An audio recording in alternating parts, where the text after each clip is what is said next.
Party से निलंबित किए जाने के मामले में कीर्ति आजाद आज बीजेपी मार्गदर्शक मंडल कमेटी की शरण में जाएंगे। लालकृष्ण आडवाणी और कमेटी के दूसरे सदस्यों के सामने कीर्ति आजाद अपना पक्ष रखेंगे। वित्त मंत्री अरुण जेटली के खिलाफ आवाज उठाने के मामले में बुधवार को बीजेपी ने कीर्ति आजाद को तत्काल प्रभाव से निलंबित कर दिया था। कीर्ति आजाद को निलंबित किए जाने के बाद पार्टी अध्यक्ष अमित शाह ने चिट्ठी लिखकर निलंबन पर अपना पक्ष रखा। अमित शाह ने अपनी चिट्ठी में कीर्ति आजाद पर विपक्ष के साथ मिलकर पार्टी को बदनाम करने का आरोप लगाया। पार्टी से निलंबित होने के बाद भी दरभंगा से सांसद कीर्ति आजाद के तेवर में कमी नहीं आई है। आजाद ने कहा कि उन्होंने अरुण जेटली को कभी भी चोर नहीं कहा। कीर्ति आजाद ने साथ ही कहा कि आगे आगे देखिए होता है क्या। अब तो मैं देखिए ना, मजे देखिए आगे आगे क्या होता, आने दीजिए ना, अब मैं बताता हूँ ना सबको। कीर्ति आजाद को पार्टी से निलंबित किए जाने पर विपक्षी दलों ने भी बीजेपी पर जमकर निशाना साधा। कांग्रेस नेता दिग्विजय सिंह ने कहा कि कीर्ति आजाद के बाद अब शत्रुघ्न सिन्हा अगला निशाना है। वहीं अरविंद केजरीवाल ने कीर्ति आजाद के निलंबन पर बीजेपी पर हमला बोला। केजरीवाल ने कहा कि भ्रष्टाचार को बचाने के लिए आवाज दबाई गई है। डीडीसीए घोटाले की जांच के लिए केजरीवाल सरकार ने उपराज्यपाल की इजाजत के बिना ही अधिसूचना जारी कर एक सदस्यीय जांच कमेटी को जांच की अनुमति दे दी है। जांच आयोग को दिल्ली सरकार ने 3 महीने का समय दिया है। जांच आयोग 1992 से लेकर 2015 तक की अनियमितताओं की जांच करेगा। गोपाल सुब्रमण्यम इस मामले की जांच करेंगे। दिल्ली सरकार ने बुधवार को कोर्ट में सीबीआई द्वारा जब्त कॉपी दिए जाने को लेकर पिटीशन दाखिल की। दिल्ली सरकार के पिटीशन पर कोर्ट ने सीबीआई के प्रधान सचिव सभी कागजात की कॉपी 28 दिसंबर तक दिल्ली सरकार को मुहैया कराने का आदेश दिया है।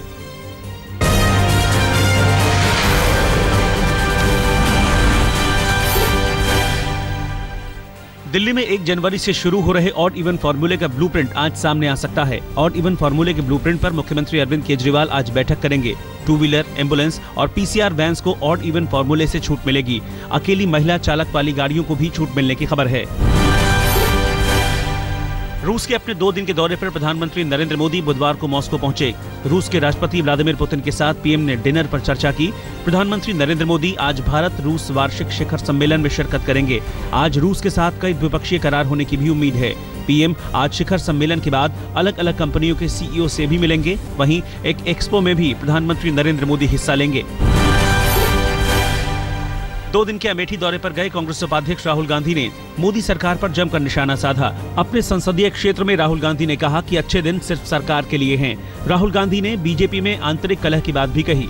राहुल गांधी आज साइकिल फैक्ट्री जमीन विवाद को लेकर किसानों से मिलेंगे। वहीं पार्टी के कार्यकर्ताओं के साथ ही राहुल गांधी बैठक करेंगे। राहुल आज अपने संसदीय क्षेत्र के कुछ गाँव का भी दौरा करेंगे।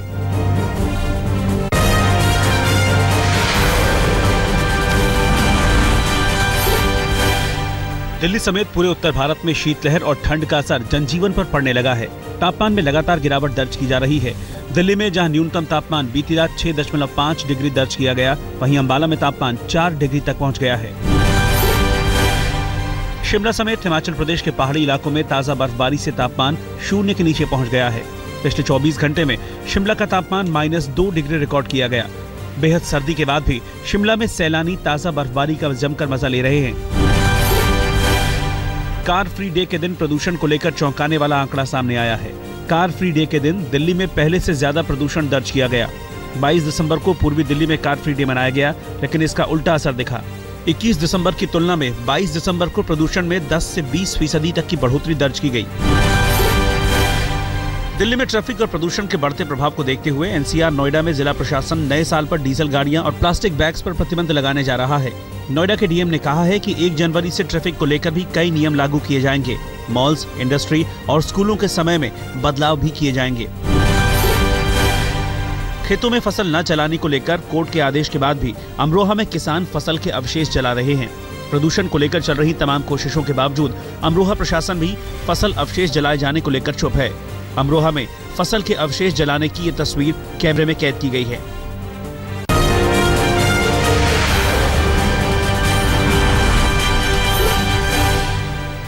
भारत का पहला स्वदेशी युद्धपोत आईएनएस गोदावरी बुधवार को मुंबई में नौसेना से हटा लिया गया। युद्धपोत आईएनएस गोदावरी कई महत्वपूर्ण अभियान में शामिल था।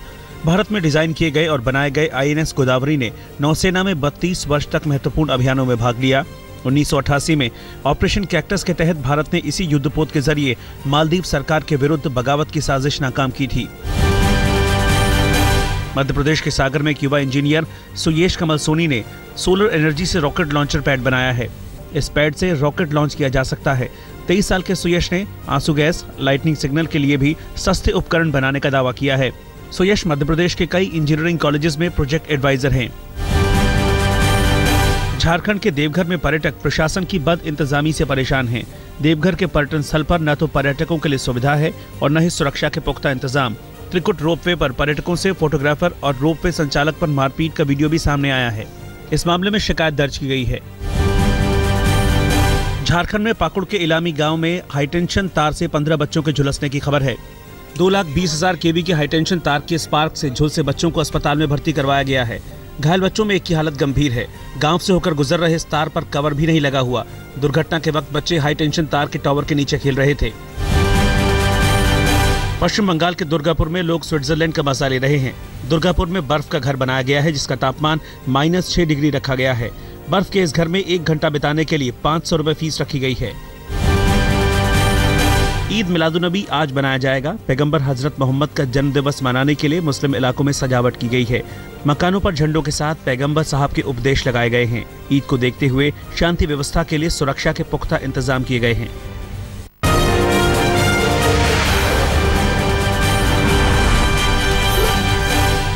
बांग्लादेश से भारत लाए गए उल्फा नेता अनूप चेतिया को 4 मामलों में कोर्ट से बेल मिल गई है। चेतिया को टाडा केस में भी बेल मिल गई है। बेल मिलने पर चेतिया ने संकेत दिया कि केंद्र से चल रही शांति वार्ता में वो मदद करेंगे। एयरक्राफ्ट क्रैश में शहीद हुए भिवानी के 2 सपूतों का उनके गांव में राजकीय सम्मान से अंतिम संस्कार किया गया। विमान दुर्घटना में शहीद राजेश शिवरैन एसएसबी में डिप्टी कमांडेंट थे और बीएसएफ में प्रतिनियुक्ति पर थे। वहीं भिवानी के दूसरे शहीद एसएन शर्मा डगमा के रहने वाले थे। प्लेन हादसे में शहीद हुए हरियाणा के तीसरे जवान नारनौल के रहने वाले छोटेलाल का भी राजकीय सम्मान के साथ अंतिम संस्कार किया गया। इस मौके पर हरियाणा के शिक्षा मंत्री प्रोफेसर रामविलास शर्मा भी मौजूद थे। शहीद छोटेलाल वायुसेना में 16 साल तक नौकरी करने के बाद 2011 से बीएसएफ को अपनी सेवा दे रहे थे। प्रियंका चोपड़ा बाजीराव मस्तानी में अपने रोल से मिल रही वाहवाही से काफी खुश हैं। प्रियंका जल्द ही लेडी सिंघम के किरदार में नजर आने वाली हैं। प्रकाश झा की फिल्म जय गंगा जल में प्रियंका लेडी पुलिस ऑफिसर का किरदार निभा रही हैं। 25 दिसंबर से रेल में तत्काल टिकट लेकर यात्रा करना महंगा हो जाएगा। रेलवे ने तत्काल टिकट के किराए में इजाफा किया है। रेलवे ने तत्काल टिकट पर लगने वाले चार्जेस में 10 रुपए से 100 रुपए तक की बढ़ोतरी की है। रेलवे ने इस बढ़ोतरी से सेकंड क्लास की सिटिंग टिकटों के किराए को अभी अलग रखा है। हरियाणा में पंचायती चुनाव के चलते एक पत्नी ने अपने पति की दूसरी शादी करा दी। मेवात के सिंगार में सरपंच की सीट महिलाओं के लिए रिजर्व कर दी गई। वहीं सरकार की पहल पर शैक्षणिक योग्यता भी लागू कर दी गई। ऐसे में इस समय के सरपंच की पत्नी ने अपने पति की 8वीं पास एक युवती से दूसरी शादी करा दी, जिससे सरपंच पद का चुनाव लड़ सके। देवबंद के दारुल उलूम ने आईएसआईएस को गैर इस्लामी संगठन बताया है। देवबंद दारुल उलूम के मुताबिक इस्लाम हर आदमी की जान और माल की हिफाजत को अहमियत देता है। आईएसआईएस के बड़े लीडर मुसलमानों को बरगला रहे हैं और इसके लिए संगठन के खिलाफत की मांग की है।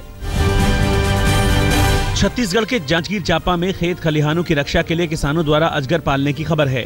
भड़ेसर गांव के किसानों ने अपनी फसलों को बचाने के लिए 2 दर्जन से ज्यादा अजगरों को पालने का दावा किया है। किसानों की माने तो ये अजगर उनके खलिहानों की रक्षा करते हैं। जयपुर के एक आईटी इंजीनियर ने ऑड इवन प्लान के लिए केजरी ओला नाम का एप्लीकेशन बनाया है। इसके इस्तेमाल से आसानी से दिल्ली एनसीआर में कार पूलिंग की जा सकती है।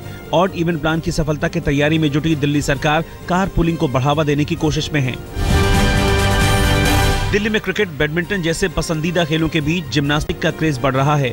दिल्ली के इंदिरा गांधी इंडोर स्टेडियम में अंडर 8 कैटेगरी में छोटे बच्चों ने शानदार प्रदर्शन किया। इस चैंपियनशिप में वसंत वैली स्कूल के बच्चों का परफॉर्मेंस शानदार रहा। दिल्ली की डीटीसी बसें अब हाईटेक होने वाली हैं। इन बसों में जल्द ही सीसीटीवी, वाईफाई और जीपीएस लगाने का काम शुरू हो चुका है। इसकी शुरुआत 6 बसों में पायलट प्रोजेक्ट के रूप में की गई है। शिमला में जाखू रोपवे में ट्रायल रन के दौरान कई खामियां सामने आईं। रोपवे का तार टूटने से 4 ट्रॉलियां गिर गईं। एक ट्रॉली पास के एक मकान पर जा गिरी। हालांकि इस हादसे में किसी के हताहत होने की खबर नहीं है। शिमला में ये पहला रोपवे लगाया गया है। इस रोपवे के जरिए पर्यटक जाखू मंदिर तक आसानी से जा सकते हैं। ग्रेटर नोएडा में 10वीं की एक नाबालिग छात्रा से जाति प्रमाण पत्र बनवा देने का झांसा देकर दुष्कर्म की खबर है। पीड़ित का आरोप है कि उसके किराएदार ने जाति प्रमाण पत्र बनवाने के नाम पर उसे बुलंदशहर और दिल्ली लेकर गया और फिर ग्रेटर नोएडा में एक मकान में नशीला पदार्थ खिलाकर दुष्कर्म किया। इस मामले में वारदात के 19 दिन बीत जाने के बाद पुलिस के आला अफसर से शिकायत की गई, तब जाकर मुकदमा दर्ज हुआ। पश्चिम बंगाल के 24 परगना में पहली कक्षा की छात्रा से रेप के आरोप में 45 साल के आरोपी की लोगों ने जमकर पिटाई की। पीड़ित बच्ची अपने घर में अकेली खेल रही थी। आरोपी शख्स ने घर से दूर ले जाकर उसके साथ दुष्कर्म किया। बच्ची के रोने पर लोगों ने आरोपी को पकड़ लिया और बिजली के खंभे से बांधकर पिटाई की। गुस्साई भीड़ की मार से आरोपी बेहोश हो गया। बिहार के समस्तीपुर में अपराधी और पुलिस के बीच मारपीट की तस्वीरें सामने आई हैं। वीडियो में बदमाश ने पुलिस का कॉलर पकड़कर उसकी पिस्टल छीनने की कोशिश की। पुलिस के मुताबिक अपराधी अंशु झा की तलाश पुलिस को कई संगीन मामलों में है। पुलिस को देखकर बदमाश अपना चेहरा छिपाकर भाग रहा था। बदमाश को भागता देख पुलिस वालों ने पीछा कर उसे पकड़ लिया। पुलिस से पकड़े जाने पर वो पुलिस वालों से ही भिड़ गया। पटना में 13 साल के एक बच्चे पर 3 साल की मासूम से रेप का आरोप लगा है। पड़ोस में रहने वाले नाबालिग आरोपी ने पॉर्न वीडियो देखने के बाद बच्ची से दुष्कर्म किया।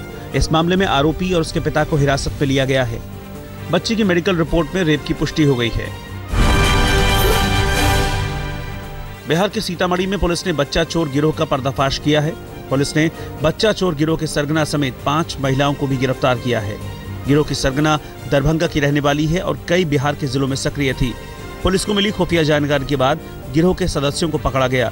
नाटकीय ढंग से बच्चा गायब करने के बाद गिरोह के सदस्य निसंतान दंपतियों को बेच दिया करते थे। छपरा में मढ़ौरा के पंचायत उप प्रमुख की बदमाशों ने गोली मारकर हत्या कर दी। हत्या के विरोध में गुस्साए लोगों ने पुलिस की गाड़ी में आग लगा दी। वहीं छपरा मढ़ौरा सड़क को भी जाम कर दिया। छपरा में 3 दिन के अंदर हत्या की ये दूसरी वारदात है। जमुई में सीआरपीएफ की कोबरा बटालियन और एसएसबी को नक्सलियों के खिलाफ बड़ी कामयाबी मिली है।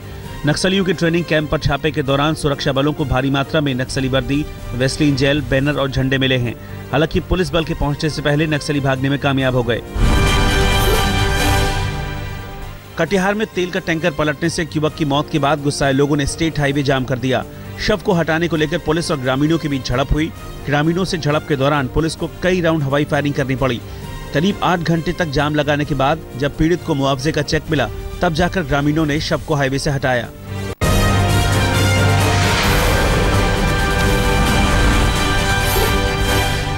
उत्तर प्रदेश के रामपुर में पुलिस ने जिस्म फरोशी के धंधे का पर्दाफाश किया है। पुलिस ने इस मामले में 4 महिलाओं सहित एक व्यक्ति को पकड़ा है। छापेमारी के दौरान 2 युवक भागने में कामयाब रहे। छापेमारी में मकान से स्वास्थ्यवर्धक दवाएं भी बरामद की गई हैं। पुलिस के मुताबिक काफी दिनों से ये जिस्म फरोशी का धंधा चल रहा था। बागपत में बदमाशों ने रोडवेज की बस में जमकर लूटपाट की। लूटपाट का विरोध करने पर बदमाश कंडक्टर को गोली मारकर फरार हो गए। हाथ में गोली लगने से घायल कंडक्टर को अस्पताल में भर्ती कराया गया। इस मामले में पुलिस ने इलाके की घेराबंदी कर बदमाशों की तलाश शुरू कर दी है। सहारनपुर में छेड़छाड़ से परेशान 11वीं की छात्रा घर में बैठने को मजबूर है। इंटर कॉलेज में पढ़ने वाली छात्रा को बाइक सवार 2 अज्ञात युवक आए दिन छेड़ते हैं। अज्ञात युवक ने छात्रा को मुंह पर तेजाब डालने की धमकी दी है। इस मामले में पीड़ित परिवार ने पुलिस से शिकायत भी की, लेकिन अब तक आरोपी पकड़े नहीं जा सके हैं। मिर्जापुर के विंध्याचल में पाइपलाइन से डीजल चुराने का मामला सामने आया है। चोरों ने पाइपलाइन काटकर डीजल चोरी करने की कोशिश की, लेकिन पाइप से तेल निकलने की रफ्तार से परेशान होकर फरार हो गए। बदमाशों द्वारा पाइपलाइन काटने से हजारों लीटर डीजल बेकार बह गया। इस मामले में आईओसी ने इलाके को सील कर दिया है। अदालत में एक भाई ने अपनी बहन और उसकी प्रेमी की जमकर पिटाई की। लड़की अपने प्रेमी के साथ अदालत में शादी करने पहुंची थी। प्रेमी जोड़े की पिटाई होती देख वकीलों ने पुलिस को इसकी खबर दी।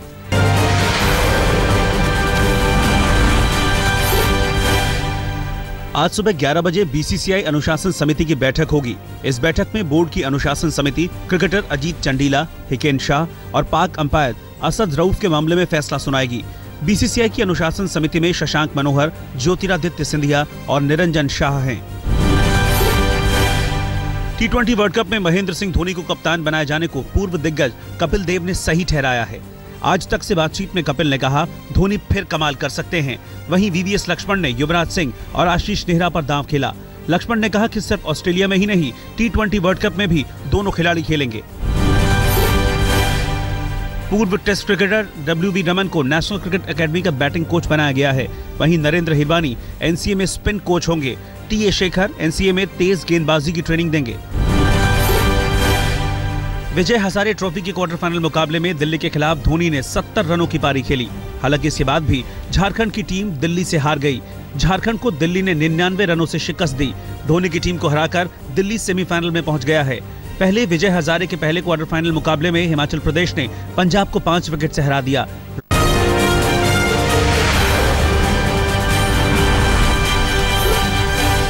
रूसी रक्षा मंत्रालय ने सीरिया में हवाई हमले के नए वीडियो जारी किए हैं। 18 से 23 दिसंबर के बीच रूस ने ISIS के 1000 से ज्यादा ठिकानों पर बम बरसाए हैं।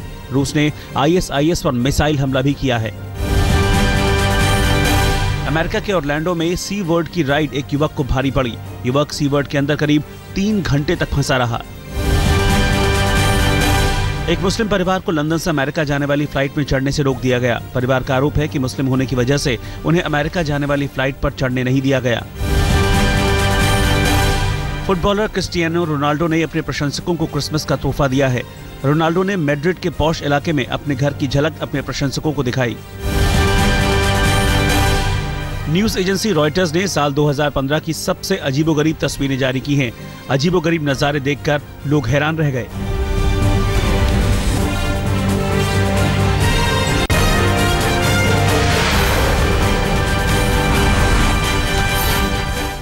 दिल्ली के प्रधान सचिव के खिलाफ सीबीआई की रेड की, जिसमें अब से कुछ देर पहले राजेंद्र कुमार सीबीआई के दफ्तर पहुंच गए। लेकिन इस बीच सीबीआई की रेड पर केजरीवाल ने आरोप लगाए हैं कि उनकी दफ्तर की फाइलें भी सीबीआई ले गई है और इसमें 11 The winters are upon us. Time to take out your sweater jackets and in my case, cap. In fact, my colleague Rohit has already started knitting. Now, Sony smartphones, I really like them, because they have their own design.